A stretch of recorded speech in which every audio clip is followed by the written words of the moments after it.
Glória a Deus, quero chamar o pastor Denis aqui já, por favor. Nós vamos recebê-lo com muita alegria.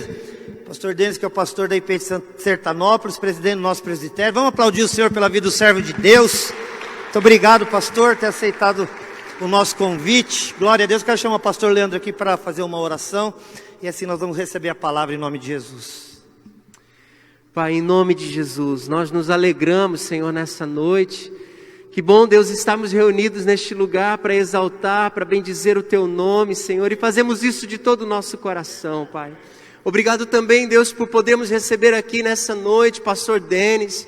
Obrigado, Senhor, pela disposição do Teu Filho para estar aqui. Nós Te agradecemos. E desde já, Senhor, oramos pedindo sobre ele, sobre a sua casa, sobre os nossos irmãos lá em Sertanópolis, as mais ricas bênçãos do Senhor. E clamamos, Deus, para que mais uma vez o Senhor use a sua vida, Pai, de uma forma maravilhosa, especial, ó Deus. Algo pontual que o Senhor tenha a tratar conosco nessa noite. Usa, Senhor, a vida do Teu Filho. Eis-nos aqui, Senhor, de coração aberto, Pai, sedentos por aquilo que o Senhor tem a nos revelar nesta hora. Abrimos o nosso coração, pedimos a bênção, a presença, o fluir do Senhor neste lugar. Usa o Teu Filho em nome de Jesus, para a glória do Senhor. Amém. Glória a Deus. Obrigado, pastor. Valeu. Amém. Pode se sentar, queridos, que a graça e a paz do nosso Senhor Jesus esteja com a sua vida, sua casa, sua família, seus filhos e os filhos dos seus filhos. Amém? Que privilégio, oportunidade tão maravilhosa que é nos dada nesse dia para poder compartilhar com vocês a palavra. Confesso para vocês que hoje é um dia muito especial para mim, que é a primeira vez em quase 70 dias que eu falo a um grupo maior do que 15 pessoas, não é verdade? Lá em Sertanópolis ainda não foram liberadas as celebrações presenciais, nem com metade do público, nem com 30%. Lá todos os nossos encontros ainda estão interrompidos. E tudo que nós temos é a nossa equipe de louvor e a nossa equipe de som e mídia aos domingos e às terças-feiras nas nossas celebrações. Então estou muito empolgado aqui nesse dia de poder falar, estou tirando a abstinência de falar a público, depois de tantos dias aí nesse cárcere privado que essa pandemia tem nos lançado nesses dias. E um amigo meu compartilhou esses dias algo muito interessante. Ele mandou uma mensagem para mim e disse: pastor, você não tem ideia, nós abrimos aqui a igreja e o pessoal veio, mas a pior sensação que eu já tive na minha vida é de pregar olhando apenas os olhos e não vendo as expressões das pessoas. E realmente é um desafio muito interessante, olhando vocês de máscara aqui, a gente parece perder um pouco da intimidade, perder um pouco do contato, mas ainda que vocês estejam aí atentos, parece que é um outro público muito diferente do que nós estamos habituados. Então, muitas coisas estão vindo aí para a gente se adaptar, para a gente pensar, para a gente refletir, para a gente se adequar. São tempos novos e eu tenho certeza que nesse período o Espírito Santo também vai nos usar, vai nos capacitar para sermos uma igreja diferente, em tempos diferentes, mas com a mesma essência. O tempo pode ter mudado, mas não a nossa missão de fazer discípulos e de marcar essa geração. É isso que eu tenho dito à nossa comunidade, tenho falado aos nossos líderes, embora estejamos à distância há mais de 60 dias, eu tenho dito, os tempos mudaram, mas não a nossa missão. Então isso deve manter firme o nosso coração. Mas a grande verdade que eu gostaria de compartilhar com vocês logo de início, é que eu tenho passado tempos e tempos refletindo sobre os frutos, né, que nós deixamos a partir de tudo isso que nós estamos vivendo nos dias atuais. Então eu queria compartilhar com você um tema essa noite que chama Princípios de uma Liderança Integral. Princípios de uma Liderança Integral. Eu vou começar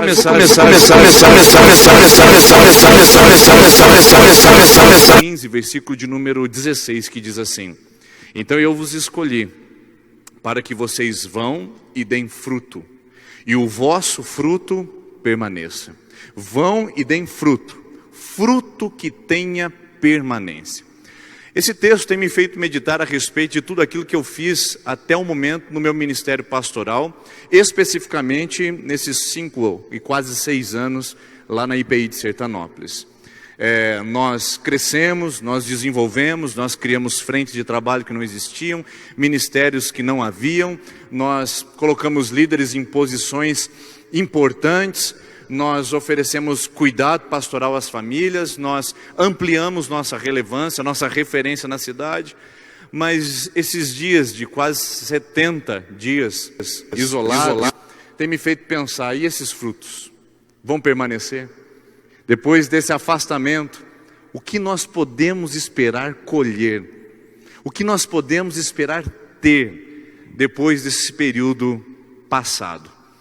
Porque a grande verdade é que a minha preocupação é de que eu tenha me esforçado, trabalhado, me dedicado e não ter feito o trabalho necessário para realizar frutos que permaneçam.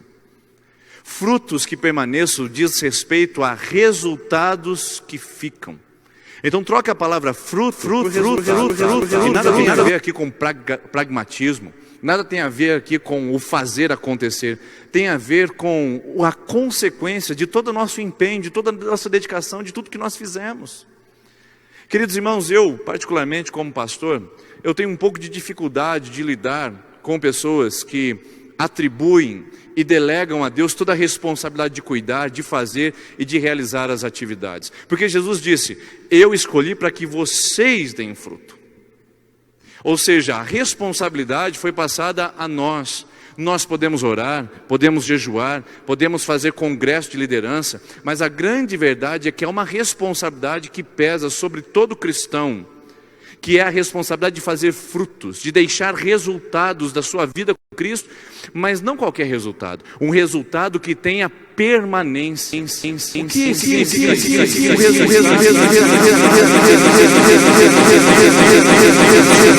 isso? Aos movimentos, às modas e durar em transições pastorais, em transições eclesiásticas, em mudanças de clima organizacional, em mudanças de clima de saúde, ou seja, frutos que sejam capazes de serem sólidos, firmes e resistentes a toda prova e toda circunstância que venha exigir de nós. E eu estou muito preocupado sobre isso nesses últimos dias. E eu gostaria de compartilhar com você essa noite, essa minha preocupação. Porque a palavra que Deus deu ao meu coração, esses dias lendo o livro de Timóteo, eu fui buscar e disse, Deus, eu preciso de orientação. Esse negócio está me deixando louco, esse negócio de não ver pessoas, de não abraçar, de não me reunir, esse negócio está acabando comigo. Eu disse, Deus, o Senhor precisa me dar orientações, o Senhor precisa falar comigo. E o Senhor me levou à carta de Paulo a Timóteo. E eu li as duas cartas numa sentada, porque eu queria absorver, se eu fosse um líder em grande desafio como Timóteo, o que Paulo falaria para mim?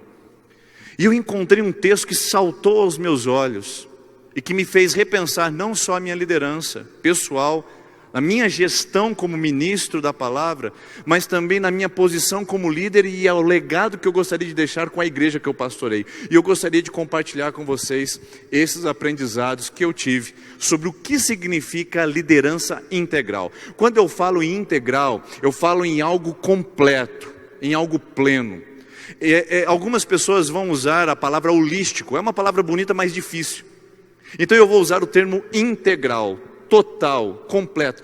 Como uma liderança pode preencher todas as arestas, a fim de que ela deixe legados, marcas, resultados que fiquem, que permaneçam e que sejam a prova de conflitos, de situações e de circunstâncias. Então, eu tomei o cuidado de trazer esse texto no telão para as pessoas que vão nos assistir pela internet, mas se você está com a sua Bíblia aí e puder tomar nota durante a nossa conversa aqui essa noite, eu gostaria que você abrisse lá na primeira carta de Paulo a Timóteo, no capítulo 4, versículo 12 até o 16. Primeira carta de Paulo a Timóteo, capítulo 4, versículo 12 até o número 16.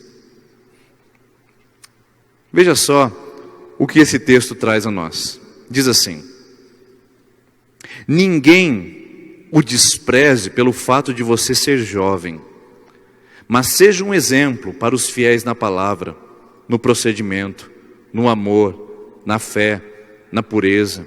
Até a minha chegada, dedique-se à leitura pública da Escritura, à exortação, ao ensino. Não negligencie o dom que lhe foi dado por mensagem profética, com imposição de mão dos presbíteros. Seja diligente nessas coisas, dedique-se inteiramente a elas, para que todos vejam o seu progresso. Atente bem para a sua própria vida e para a doutrina. perseverando nesses deveres, pois agindo assim, você salvará tanto a si mesmo, como também aos que o ouvem. Até aí. Eu não sei se está aqui. Está ali. Tem alguns destaques que eu fiz na telão e que você poderia fazer isso também se quiser tomar nota. A palavra primeira é dom, a segunda é mão dos presbíteros, a terceira é sua própria vida e a quarta é os que o ouvem. Bom, olhando para essa perspectiva, ninguém melhor do que o apóstolo Paulo para nos dar uma boa e uma bela orientação do que é fruto que permaneça. Porque nós estamos falando de um homem que desde a sua conversão se preocupou de uma maneira muito fiel em manter a evolução da pregação do Evangelho através das pessoas que recepcionariam a sua palavra. Paulo se dedicou em formar e forjar líderes, e ele se dedicou a um jovem pastor chamado Timóteo, e eu acredito que ele foi bem sucedido nisso, porque ao final do século nós tínhamos uma das igrejas mais fortes do Novo Testamento, da igreja primitiva em Éfeso, e quem era o pastor dessa igreja? Timóteo. Ou seja, Paulo dá instruções poderosíssimas a esse jovem pastor. E eu fico imaginando o que ele deve ter falado no convívio, no dia a dia, no tete a tete, no face a face. Quais foram as experiências que ele compartilhou com Timóteo? A experiência de discipulado pessoal, as questões, a oração, a entrega. Mas o que nós temos são apenas 2 cartas que ele referencia a esse homem e a esse jovem pastor, dizendo para ele o que ele deve cuidar para que o seu ministério permaneça. Para que o seu ministério seja a prova da perseguição romana, seja a prova da perseguição panteísta, ou dos deuses do panteão grego. Como ele poderia se sustentar diante dos judeus que estavam querendo circuncidar? Ou seja, há uma instrução muito séria para Timóteo que eu acredito que vale a pena a gente pensar e a gente verificar aqui. Existem 4 elementos que eu destaquei nesse texto, que mostram quais são os princípios de uma liderança integral, que atua nos 4 estamentos, nas 4 condições que nós precisamos para desenvolver algo que permaneça e não que seja superficial. Irmãos, eu digo para vocês que a grande preocupação minha é fazer coisa superficial. Poxa, a gente gasta tempo, a gente gasta dinheiro da igreja, a gente gasta energia pessoal, a gente desgasta voluntariado para fazer coisas que muitas vezes vão soprar e vão embora. Eu fico preocupado que a maioria dos nossos eventos não passam de ventos, que vão embora, e nada permanece, nada fica. Eu fico perguntando qual foi a última experiência que você teve numa reunião que de fato marcou a sua vida e te mobilizou para o trabalho no Senhor. E as pessoas também que convivem conosco, qual foi? Porque a grande realidade é se a gente ficar se movendo de superficialidade em superficialidade, nós vamos manter um evangelho de superfície que não transforma, que não muda, que não se sustenta. E esse é o grande desespero desses dias, de muitos pastores e de muitas igrejas. Quais são os frutos que permanecerão depois de tudo isso passar? Se nós cuidarmos desses 4 elementos da nossa liderança, e se nós posicionarmos isso como firmes estacas, eu tenho certeza que nós conseguiremos passar. Nós conseguiremos sobreviver aos mais cruéis dias que estão vindo e que virão sobre nós, mesmo que estejamos em momentos de fragilidade, seja ela circunstancial, emocional ou até mesmo eclesiástico. Quais são os 4 elementos? Bom, primeiro Paulo cita que é o dom. Depois Paulo cita as mãos dos presbíteros. Depois ele cita o cuidado do próprio Timóteo. E por fim, ele cita a referência de Timóteo diante das outras pessoas. Então eu coloquei esse gráfico aqui para que a gente pudesse ver que os princípios da liderança integral se estabelecem em 4 momentos. E esses 4 momentos unidos se formam um bloco único. O nosso grande problema é que muitas vezes nós temos dado ênfase demais no nosso relacionamento vertical. Temos uma igreja espiritualizada, líderes piedosos, mas que infelizmente, quando diz respeito de cuidar de si mesmo e dos outros, são péssimos referências e péssimos exemplos. E Paulo disse para Timóteo, olha, aquele que não cuida da sua própria casa, negou a fé, e é pior que o descrente. Não adianta o labachúria, não adianta os moveres, não adianta o sapateio, não adianta as horas de jejum, as constantes vigílias. Se nós deixamos de cuidar de nós e dos que nos pertencem, nós falhamos em um dos estamentos básicos para a liderança integral. Então ter uma igreja ou uma liderança espiritualizada, mas que com pouco cuidado próprio e dos outros, também não funciona. Por outro lado, muitas vezes nós temos igrejas horizontalizadas, com forte comunhão, com forte senso de pertencimento, com um discipulado um a um, com a questão do relacionamento e dos laços humanos sendo realmente evidenciados na comunhão, na vida diária da igreja, mas que com pouca espiritualidade, pouca piedade, pouca entrega a Deus, pouca preparação espiritual para lidar com circunstâncias sobrenaturais. E isso vai se repetindo. Então a gente vai se moldando às circunstâncias, ora visitando o extremo, ora visitando o outro, visitando polos que muitas vezes ficam desprotegidos da nossa vida. Então eu pergunto para você, e a primeira reflexão que eu faço: na sua liderança pessoal, você pode dizer que você é um bom gestor da sua vida?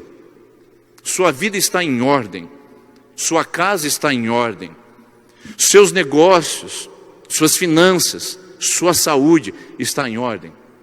Segunda pergunta que eu faço: se a sua vida está em ordem, eu pergunto, seu relacionamento com Deus, sua santificação, sua vida de altar, sua experiência com a palavra está em ordem? Se isso também está em ordem, eu pergunto para você, os relacionamentos, existem pendências com outras pessoas? Você se dedica, você é empático, você é solidário, você dedica tempo para investir em outras pessoas para que elas possam reproduzir aquilo que você aprendeu e quer ensinar?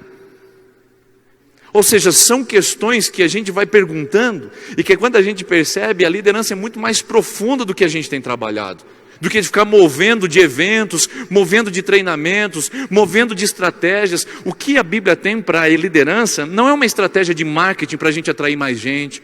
O que a Bíblia tem não é uma estratégia de finanças pessoais ou de gestão pessoal. O que a Bíblia tem é um momento integral, é um valor integral para que você seja preparado para atuar no reino e no arado, e colocar a mão no arado de Deus. Por isso que o apóstolo Paulo fala assim a Timóteo: procura apresentar-te a Deus e não aos homens. Procura apresentar-te a Deus como obreiro aprovado. E para ser aprovado tem que passar por prova.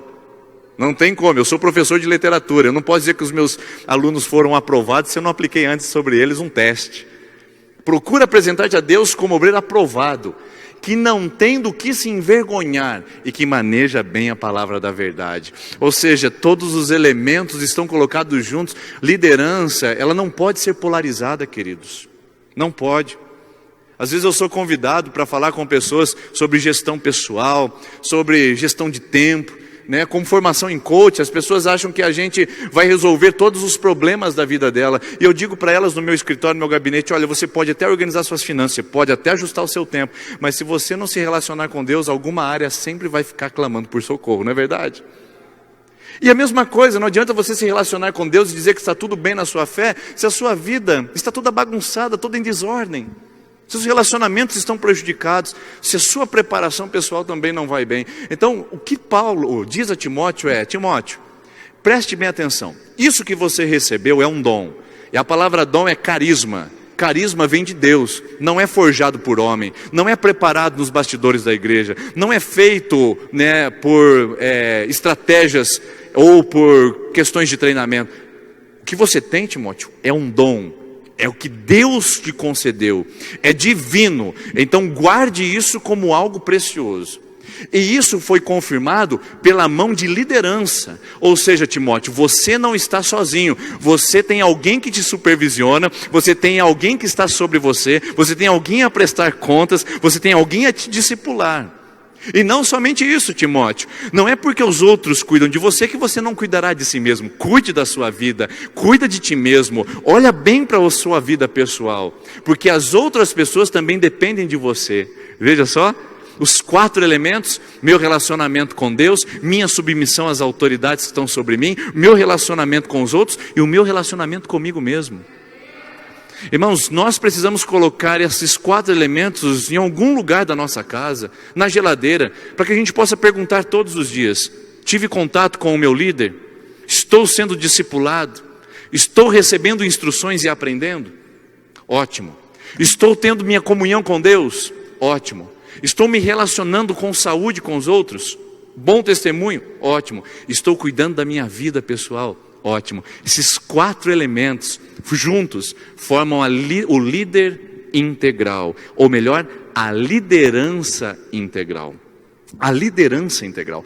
Então, se eu quero uma liderança na igreja saudável, eu preciso que essa liderança esteja posicionada nesses 4 elementos e cuidando disso. Mas eu queria avançar um pouquinho mais com você e ir para o que faz um líder integral. Liderança é algo genérico, maior, mas o líder integral. E as pessoas, que trabalham na área de treinamento e de preparação de pessoas, elas trabalham muito esses 4 elementos: capacitação, vou ver no meu aqui que fica melhor, performance, visão e valores. Bom, para o mundo corporativo, uma pessoa que é completa em sua liderança, ela tem visão, ela tem capacitação, ela tem valores, ela tem performance. Eu fiquei olhando para isso como gestão estratégica de pessoas e fiquei imaginando, será que Paulo não estava falando sobre isso também com o Timóteo? Será que Paulo não viu muito antes do que as instituições de treinamento e de RH? E eu acredito que sim. E aí eu cheguei à seguinte conclusão, de que quando falamos em visão, falamos em algo maior do que nós. Nós falamos de ver algo superior a nós. Então eu acredito que seja relacionado ao que Deus nos dá. Um líder tem uma visão estratégica não própria, mas tem uma visão estratégica dada por Deus. Um líder que é conduzido pela sua visão pessoal, ele tende a fracassar, falhar, desanimar e colocar as pessoas numa extrema confusão. O líder que tem uma visão de Deus, estabelecida e orientada por Deus, ele consegue antecipar problemas, ele consegue prever situações, ele consegue organizar um povo todo para acompanhá-lo numa caminhada segura, não sem problemas, mas numa caminhada segura em destino àquilo que se foi colocado diante dos olhos. Tem um texto de Abacuque, capítulo 2, versículo 3, que diz assim: escreve a visão bem grande, em letras garrafais, para que aqueles que puderem passar correndo ainda saibam o que está escrito lá. Um líder é um visionário, mas ele é visionário porque Deus lhe dá esse dom para enxergar à frente. Ele consegue ver o que ninguém está vendo. Isso é dom, e eu acredito que isso tem relacionado a Deus. Quando eu falo na questão da capacitação, eu consigo enxergar aqui o Timóteo, o pessoal, a estratégia minha de me preparar, de me organizar, de crescer como indivíduo. Então, eu falo de visão é Deus, capacitação é minha responsabilidade. Ter uma visão e receber uma visão, Deus me dá e Deus me concede. Mas capacitar é a minha responsabilidade, é o meu propósito, é a minha responsabilidade de fazer. E quando eu falo em valores, eu falo daquilo que eu recebi. Geralmente, ou melhor, você vai concordar comigo, que os valores não surgem de nada. Os valores são uma composição da nossa cultura e das nossas experiências juntas. Nossos valores são formados da nossa cultura e das nossas experiências. E geralmente recebemos valores dos nossos líderes. Qual é o primeiro sistema de liderança que você recebeu valores na sua vida? Qual é? Pai e mãe. Primeira instituição de autoridade, de liderança, que você recebeu os seus valores, o jeito que você lida com o dinheiro, o jeito que você se relaciona com as pessoas, o jeito como você enxerga casamento, o jeito como você educa filhos, tem a ver com valores. Eles não nasceram do seu coração sozinhos, eles vieram de alguém. Por isso eu digo que um líder completo, que o mundo corporativo chama, Paulo já disse, receba isso dos seus líderes. Procure das mãos dos seus presbíteros e procure nos lugares onde você tem liderança para que você possa receber valores da mais alta qualidade. Veja que interessante, visão vem de Deus, que faz um líder integral, capacitação vem da minha disposição de aprender e de cuidar de mim mesmo, valores vem da liderança que está sobre mim, que me comunica princípios, propósitos, valores, e por fim a performance. Bom, talvez você não goste muito dessa palavra. É uma palavra que faz a gente pensar em maquiagem, camuflagem. Eu não estou falando num sistema de vida performático. Não estou falando de viver para trazer resultado para os outros. Eu estou falando de colocar em prática aquilo que nós aprendemos. Isso é performance. Porque nada adianta eu ter um líder que sabe muito, conhece muito e vive muito bem com Deus, mas ele não tem performance. A gente precisa redimir esse termo, pessoal. Infelizmente, no mundo corporativo, a gente pensa em performance como passar por cima dos outros, abandonar a família, ganhar dinheiro. Não. Performance é colocar em prática aquilo que eu aprendi para ajudar, para crescer, para promover o bem. E aqui está a performance. A performance está relacionada aos outros. Quem é que vai medir a minha performance? Quem é que vai medir os resultados do meu trabalho? Com Deus, comigo mesmo e com a minha liderança. São as pessoas com as quais eu convivo. São as pessoas que são o resultado, que vão medir e sentir o resultado da minha vida e da minha capacitação para a liderança. Então veja bem, mais uma vez, Paulo antecipa o futuro do mundo corporativo e entregou para nós uma pérola preciosa para a gente aprender que liderança se fundamenta nesses 4 valores. Eu com Deus, eu comigo mesmo, eu com a minha liderança e eu com as pessoas e os meus liderados. Esse é um processo tão interessante, tão lindo, tão completo, queridos, que quando eu fui lendo e fui bebendo isso aqui, eu vi uma outra coisa que acontece no mundo do crescimento pessoal e no mundo das realizações mais lindas que a gente pode realizar, que a gente pode efetuar nesse mundo, para não ser redundante. Sabe qual é? É um processo lindo chamado de ensino-aprendizagem.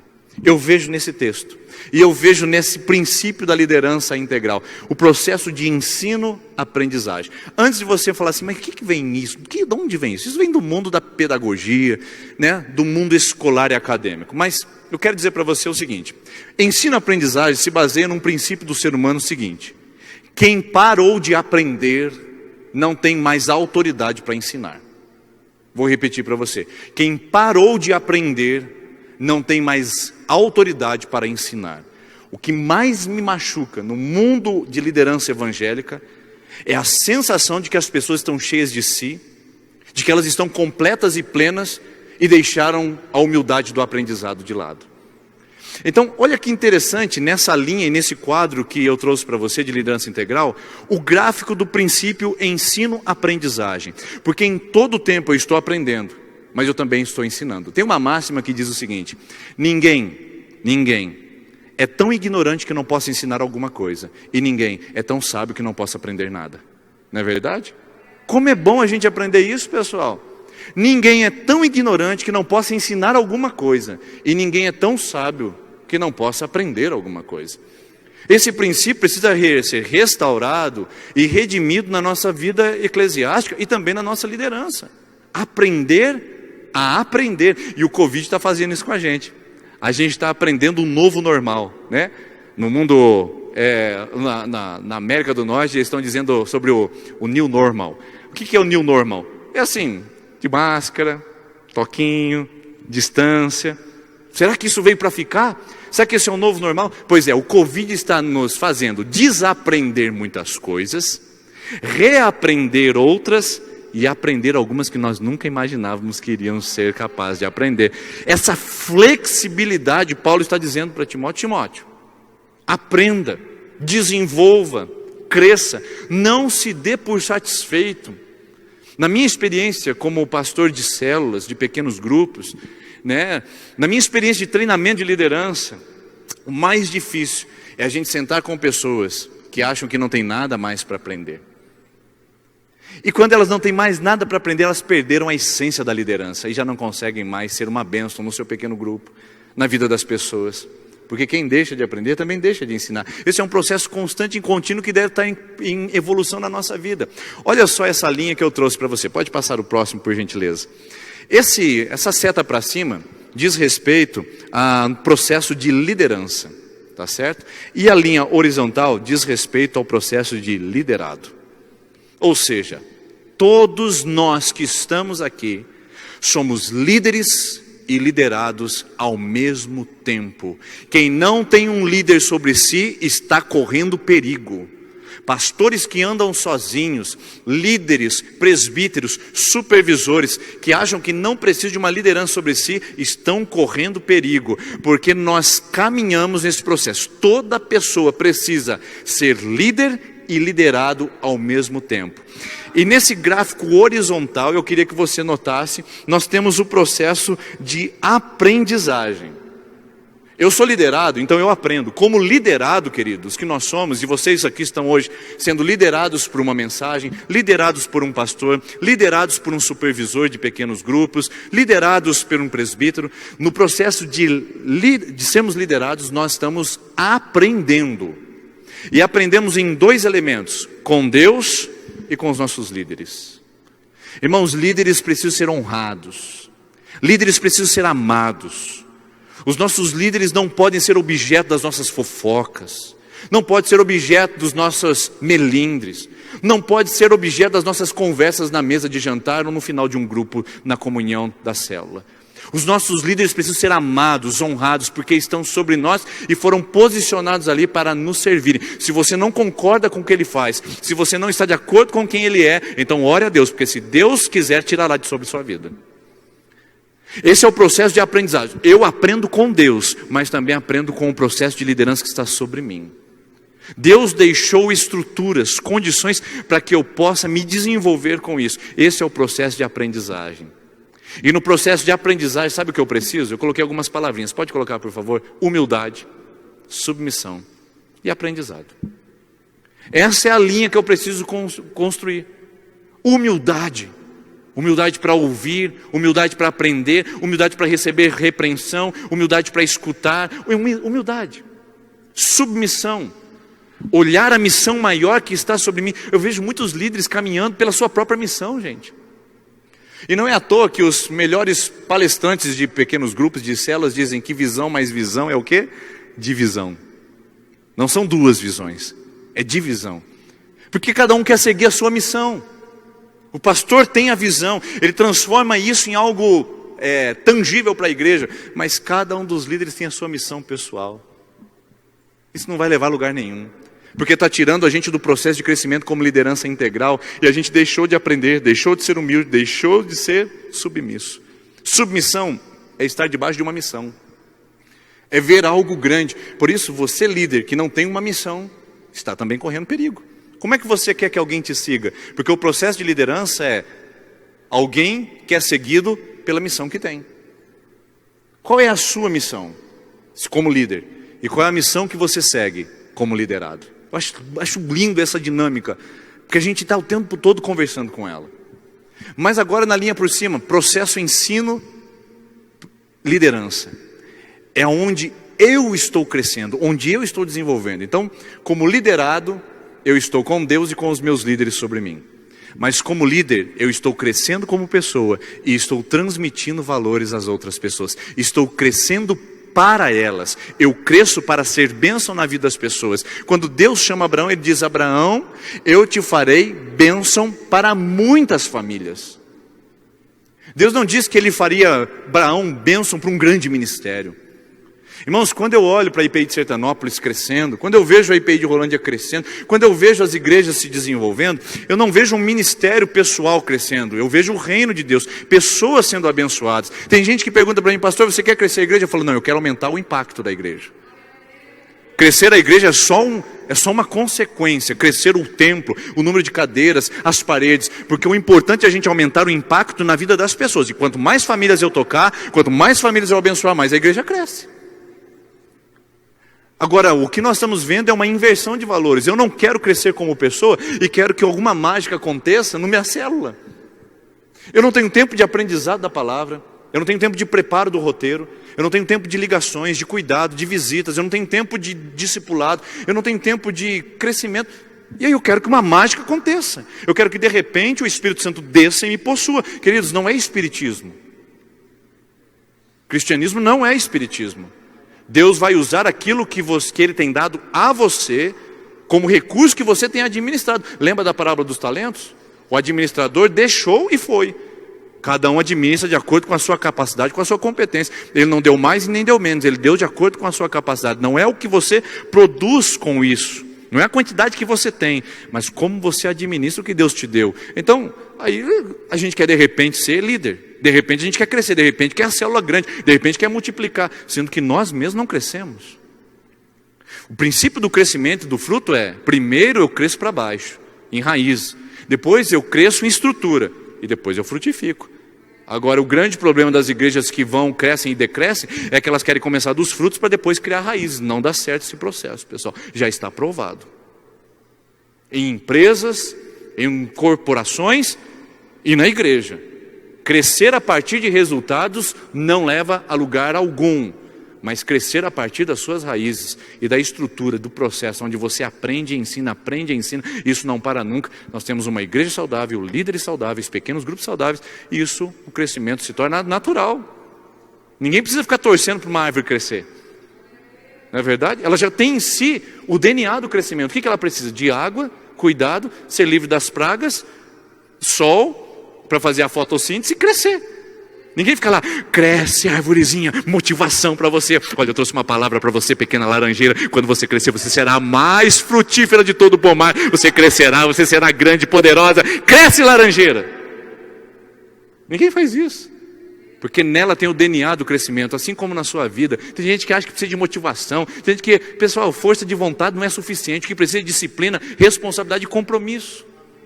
O que a gente faz como igreja é ficar se movendo de motivação, evento, para ver se alguma nuvem chega sobre a igreja. Irmãos, que a gente precisa de gente dedicada, comprometida e que está no processo de ensino e aprendizagem e entende esses 4 elementos para poder servir a Deus da melhor maneira, no princípio da excelência na sua vida.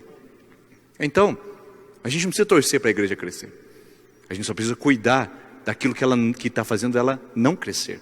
Retirar, romper com isso. Então, esse texto aqui me mostra esse processo. E eu preciso, no processo de ensino e liderança, passa para mim, por favor, isso. Atitude, exemplo e ensino. Eu preciso ser ensinado. Mas eu também preciso ensinar. É o processo de quando eu ensino os outros, eu vou ter atitude e vou ser exemplo. Pessoal, eu acho uma coisa interessante que muitas pessoas não pararam para perceber. Como é que a igreja de Jesus é chamada? Você já lembra? Ela é chamada de baluarte da verdade, de família de Deus. O que mais? Tem uma palavra muito interessante. Ele é o cabeça do corpo. A igreja é corpo. Como é que você acha que a igreja se manifesta no mundo? É através do corpo. Uma cabeça não anda sem corpo. E um corpo não anda sem cabeça. Então nós, como igreja, somos os responsáveis de ser o exemplo e a inspiração de um mundo que tem trazido para si bezerros de ouro que não vão tirá-las do Egito.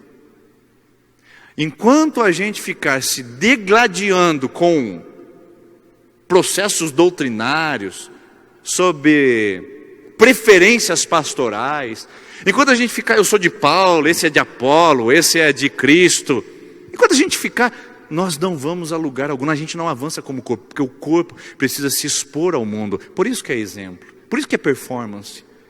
No melhor sentido da palavra, mostrar ao mundo o que está acontecendo na minha vida pessoal. Mostrar ao mundo o que Deus tem feito na minha comunidade.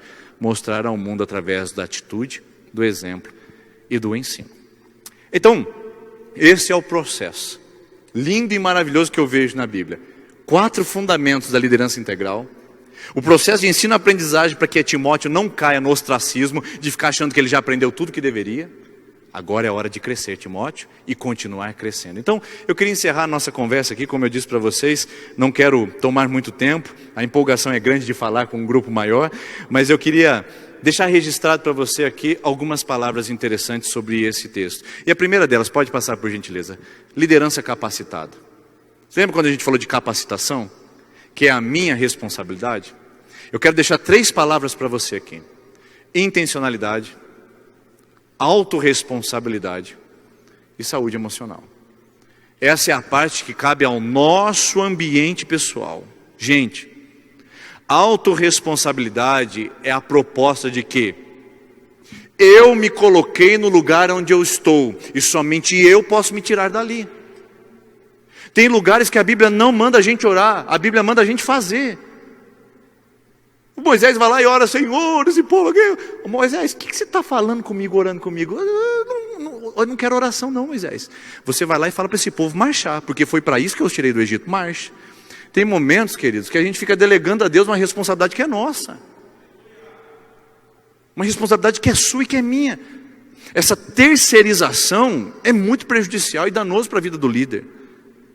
Que fica terceirizando, é o outro responsabilidade. A culpa é do outro, a responsabilidade é do outro. É porque a minha célula não cresce, é porque o meu grupo é pobre, ou porque meu grupo é rico demais, ou porque eles têm muito compromisso, ou porque eu não recebi treinamento demais, ou porque o nosso pastor não tem...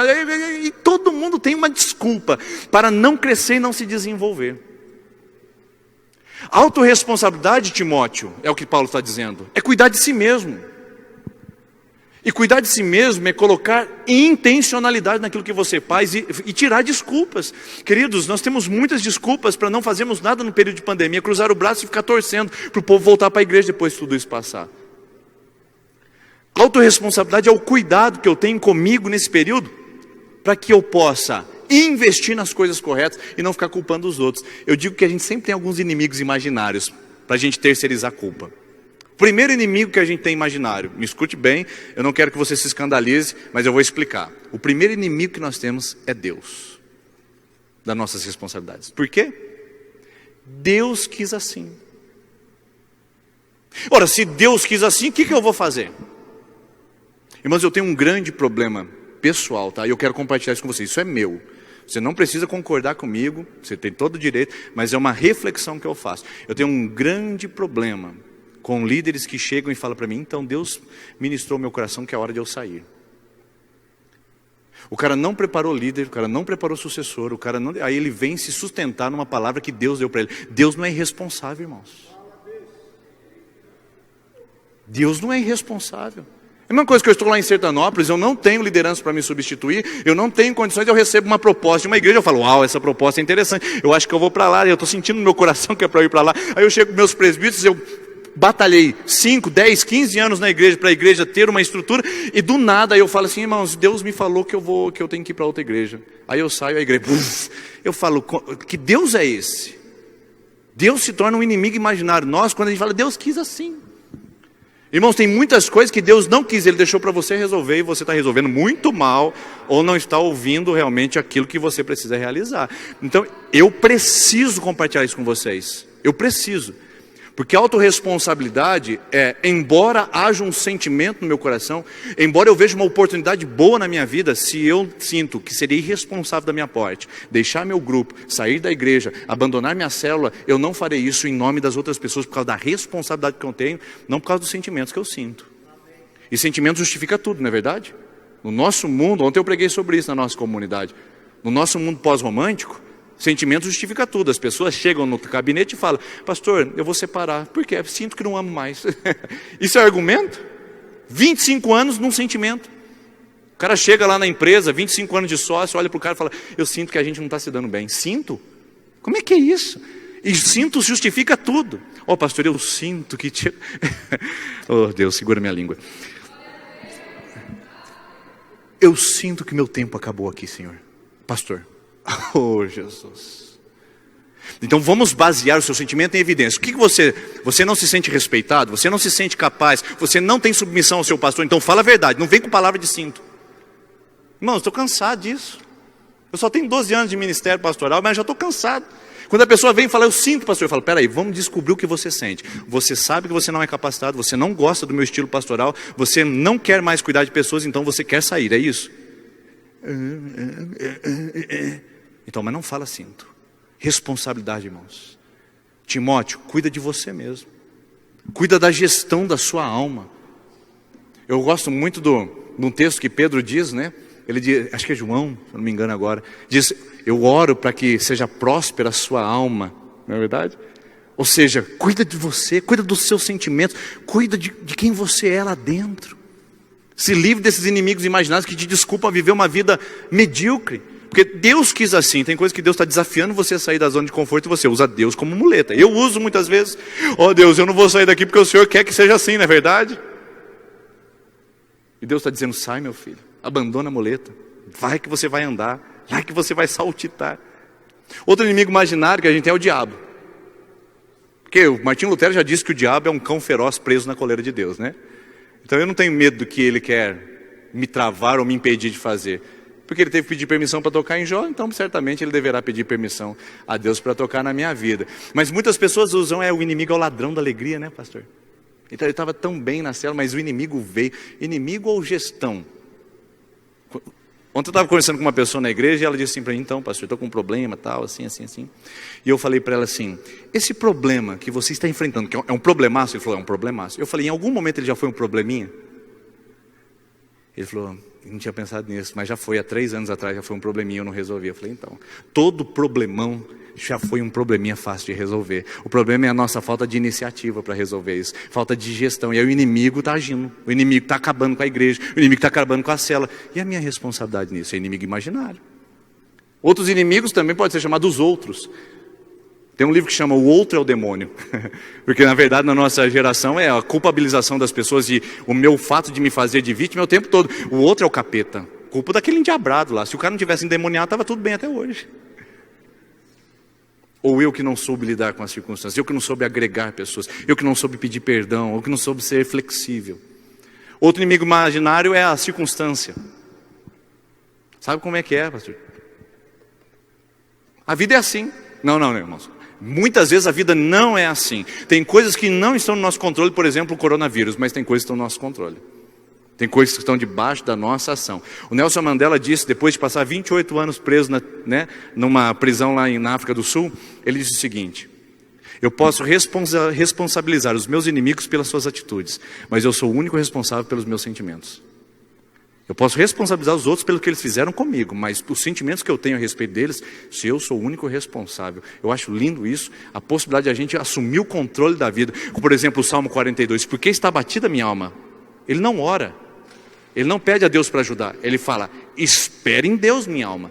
Ele dá uma ordem aos seus sentimentos, ele dá uma ordem a si mesmo. Autorresponsabilidade é livrar desse inimigo. A vida é assim. E o último inimigo seria as circunstâncias ou o destino. O destino. Sabe como é, pastor? Né? O destino quis assim. Muita gente se baseia nisso, muitas pessoas se baseiam nisso. Queridos, Timóteos, cuide de si mesmo. Como está a sua gestão pessoal? Como está a gestão da sua saúde emocional? É uma palavra bonita para a gente falar hoje aqui. Muito se fala sobre inteligência emocional, mas a Bíblia fala sobre tudo que você deve guardar. Guarda o seu coração, porque dele procede a fonte de vida. Provérbios 4, 23. Jeremias 17, 9. Enganoso o coração, mais do que todos os outros, quem o conhecerá? Irmãos, nós precisamos cuidar dos sentimentos que vêm sobre nós, para a gente poder administrar, adestrar. Tem muita gente impetuosa, tem muita gente descompensada, desequilibrada na liderança, bipolar. É difícil demais trabalhar com gente assim. Quem sabe você não seja um deles, quem sabe eu não seja. É necessário repensar a nossa liderança se eu não estou sendo uma pessoa desequilibrada e as minhas emoções estão em desordem. Saúde emocional, cuidar de mim, cuidar das coisas à minha volta, cuidar bem dos recursos que Deus me deu, do meu tempo, das minhas prioridades, da minha saúde. Deus quer te usar por longos anos, mas se a saúde não for boa, como é que vai usar? Bom, tem muito mais coisa para falar, mas vamos para o próximo, porque o tempo avançou. Liderança submissa. Primeiro é capacitada, depende de você, autorresponsabilidade, é iniciativa e atitude, é saúde emocional para você estar bem, para cuidar das outras pessoas. Tem cuidado de ti mesmo, Timóteo. Segundo, as mãos dos presbíteros. Irmãos, vulnerabilidade, exposição das nossas fraquezas e fracassos. Nós vivemos num mundo que já estava mascarado há séculos, só está de máscara agora porque as condições impõem, mas a gente sempre foi mascarado em relação às nossas fraquezas e debilidades. Está tudo bem, irmão? Pastor, a benção. Como é que está a célula? Rapaz, só alegria. Pega o roteiro, o relatório tem 3 pessoas na célula. Irmão, como é que está a célula? Está uma benção. Tinha pouca gente, mas estava uma benção, pastor. É coisa de Deus lá. E aí, não abre o coração, não expõe as fragilidades, não derrama a sua alma, não pede orientação.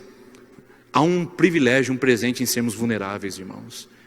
Eu disse para a minha igreja, para a minha comunidade: irmãos, eu não estou aguentando mais essa quarentena. Orem por mim, para o pastor não ficar louco.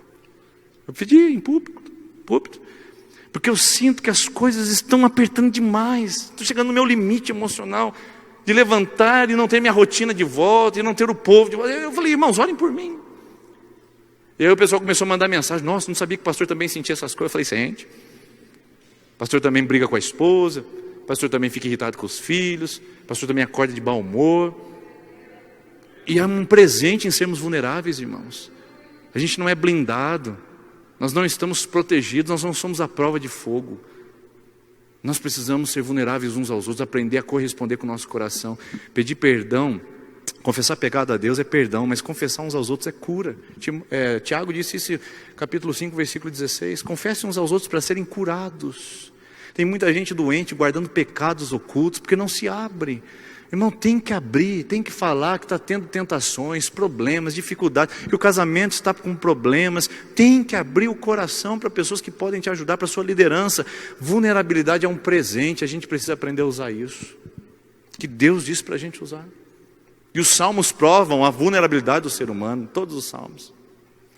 Prestação de contas, é ter alguém a quem eu possa me referenciar.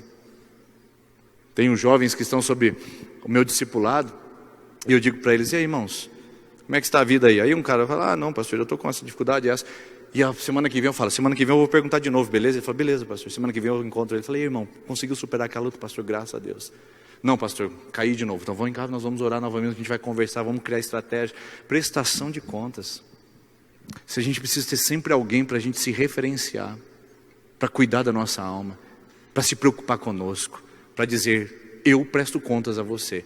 Isso é saúde para a sua vida, é saúde para mim. Não sinta-se aprisionado, ou não se sinta despreparado quando alguém diz: eu queria supervisionar a sua vida, eu queria discipular o seu coração. E aqui entra a palavra discipulado. Lógico que daria uma aula sobre isso. Eu não tenho tempo para entrar nos detalhes, mas o discipulado é uma estratégia. Não é estratégia. Discipulado é princípio, pessoal. Se mostrar uma igreja que não tem discipulado, a gente mostra uma igreja que não é igreja. Ela é comunhão de pessoas, ela é associação de gente. Mas se não tem discipulado, não dá para ser igreja, porque o discipulado é um ao outro. A igreja é feita de um a muitos, uns aos outros e um ao outro. É assim que ela funciona, essa é a dinâmica. Por isso, discipulado é estar com alguém que possa cuidar do meu coração. Terceiro e penúltimo, liderança. Pode passar para mim, por gentileza. Liderança influente. Aqui é a parte da liderança capacitadora. É a liderança inspirativa, é a liderança que discipula, que vai para os outros. Deixa eu falar uma coisa aqui para você, que está no primeiro livro de Timóteo, na primeira carta de Paulo a Timóteo. Aliás, na segunda, né? Olha que interessante o que Paulo diz no versículo de número 2. Timóteo, as palavras que me ouviu dizer na presença de muitas testemunhas, olha aqui, o que você me ouviu dizer na presença de muitas testemunhas, 2 Timóteo 2:2. Confias a homens fiéis que sejam capazes de ensinar a outros. Olha o processo de discipulado. Timóteo, o que você ouviu de mim, veja só quantas pessoas estão envolvidas nisso. Paulo diz: Timóteo, o que você ouviu de mim, transmite a outros homens capazes de transmitir a outros homens. Essa é a rede de discipulado, essa é a rede de cuidado. Só que tem que ser capaz, capacitado e capacitador. Porque a gente tem muita gente capacitada, mas que não é capacitadora. Ela sabe só para ela, ela sabe só para ela fazer, mas ela não capacita, não treina, não prepara, não levanta, não sucede. Irmãos, eu desconfio de ministérios bem-sucedidos que não criam sucessores. Quando nós não temos sucessão, nós temos hegemonia, nós temos dinastia, nós não temos o processo discipulado. Portanto, eu pergunto para você e para mim: existem pessoas que estão nos acompanhando diretamente, que podem nos suceder onde quer que formos? Porque não adianta ser capaz, tem que ser capacitador, tem que gerar legado, tem que deixar propósito, tem que comunicar vida na vida das pessoas, entendeu? Esse é o processo de uma liderança influente, uma liderança que não sabe só para si, mas que sabe para os outros, para ser exemplo, inspiração e vida na vida das pessoas. Napoleão Bonaparte uma vez foi questionado por causa do seu exército. O seu general chegou perto dele e disse: Napoleão, nós estamos decididos a colocar você atrás dos nossos guerreiros, porque não é certo que o nosso principal comandante fique à frente da batalha. O Napoleão Bonaparte diz: Nananina, não, de jeito nenhum. E eu, mas por que, Napoleão? Ele falou: é muito mais fácil puxar do que arrastar. É muito mais fácil puxar do que empurrar, desculpe. É muito mais fácil você ser o exemplo do que ficar dizendo, vai, acontece. Então, liderança capacitadora é aquela que é inspirativa, aquela que inspira não pelo que ela sabe, mas pelo que ela faz. Isso é bonito. E para acabar e finalizar, que eu sei que agora nós estamos no limite do tempo, liderança espiritual. Pode passar por gentileza?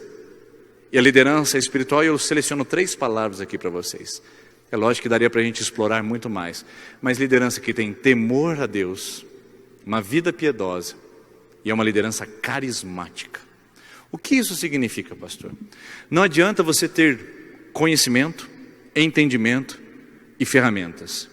Porque a palavra de Deus diz em Provérbios capítulo 3, que a sabedoria, o temor do Senhor é o princípio da sabedoria. Certo? Não é que o temor do Senhor é a sabedoria, o temor do Senhor é a base. Sem temor do Senhor, irmãos, não há sabedoria. Pode haver experiência, pode haver realizações, mas sem a base, sem o princípio que é o temor do Senhor, o que nós vemos são as pessoas com falta de temor. E nós precisamos aplicar o nosso coração a isso. A outra palavrinha é a vida piedosa. E olha o que Paulo diz a Timóteo no texto que a gente leu um pouquinho antes do texto que a gente leu junto aqui. Ele diz assim: olha, o exercício físico pouco é proveitoso, a piedade, porém, para tudo é proveitosa, porque ela tem a promessa da vida presente e da futura. Paulo diz a Timóteo, faz exercício espiritual, irmão, porque isso é importante para a sua vida. Vida piedosa, vida no altar, vida entregue, vida colocada na presença de Deus. Irmãos, nós estamos precisando de líderes que tenham um rosto brilhando por passar tempo na presença de Deus. Uma liderança que não está sendo conduzida pelas suas capacidades ou capacitações, mas uma liderança que está sendo conduzida pela vontade de Deus, com o rosto brilhando, onde as pessoas olham e falam assim: você esteve com Jesus, você esteve com Jesus, você esteve com Jesus, você esteve com Jesus. Eu quero andar com Jesus, e não, eu quero andar com você. Nós não podemos negar com a nossa vida aquilo que dizemos na nossa teoria. Então, uma vida piedosa é uma vida no altar. Gente que tem unção, gente que tem experiência para contar com Deus, gente que tem secreto, tem horas acumuladas de presença de Deus e de experiência com o Espírito Santo, irmãos. E aqui eu entro na palavra carismática. O que é carismática? É pentecostal, irmãos. E não é pentecostal no sentido de tradição eclesiástica, é pentecostal no sentido de Atos capítulo 2, é do fogo do Espírito Santo, que foi enviado para a igreja antes dela ser igreja. Antes de Deus enviar a igreja ao mundo, Ele enviou o Espírito Santo à igreja. Então tentar ser igreja sem o Espírito Santo não vai dar certo. Não é verdade? Não vai dar certo. Por isso uma liderança que cuida de si, uma liderança que presta contas aos outros, uma liderança que de fato está preocupada em crescer e desenvolver, mas principalmente na sua vida com Deus, é uma liderança saudável e que ela vai conseguir convergir os 4 elementos. Então eu pergunto para você, essa noite, será que nós estamos num bom caminho? Eu sei que talvez você gostaria de uma mensagem mais profética ou mais motivacional. Eu peço perdão para você. Quem sabe o Senhor, numa próxima ocasião, me traga para falar sobre isso. Mas o que o Senhor colocou no meu coração, que eu queria compartilhar com você, é esse desespero da alma de ver uma liderança que não pode ser chamada de liderança sendo formada na igreja. E vocês, como líderes, são responsáveis por ou mudar esse quadro ou perpetuar essa mentira. Nós somos os responsáveis de ouvir essa palavra de Paulo orientando Timóteo, dizendo: cuida para que o dom seja de Deus na sua vida. Cuida para que você não perca a supervisão sobre a sua vida e ande sozinho. Cuide para que você cuide do seu coração e cuide para que você cuide dos outros. Se a gente perder esse emaranhado de coisas, talvez a gente se perca no meio da vida eclesiástica e até na vida pessoal. Então a Bíblia é tão fantástica, tão maravilhosa, queridos, que eu fico tão empolgado de ler e tirar essas joias aqui, que com certeza estão me ajudando a refletir ministério, igreja. Eu lamento de não ter descoberto isso alguns anos atrás, de poder ter trabalhado com a minha liderança nesses 4 princípios revolucionários. Mas como o Senhor compartilhou comigo, eu acho que não é tarde para começar. Eu quero fazer isso na minha vida pessoal, quero fazer isso na minha vida como igreja. Eu quero colocar esses 4 princípios em operação para formar uma liderança que, mesmo quando não haja mais pastor Denis para liderar, eles sejam capazes de continuar fazendo o melhor para o reino de Deus. Assim como também aconteça em Rolândia, mesmo quando não haja pastores para liderar, vocês continuem fazendo um trabalho excelente para o reino de Deus. Amém? Posso orar com vocês, queridos? Vamos colocar em pé um minutinho, por gentileza?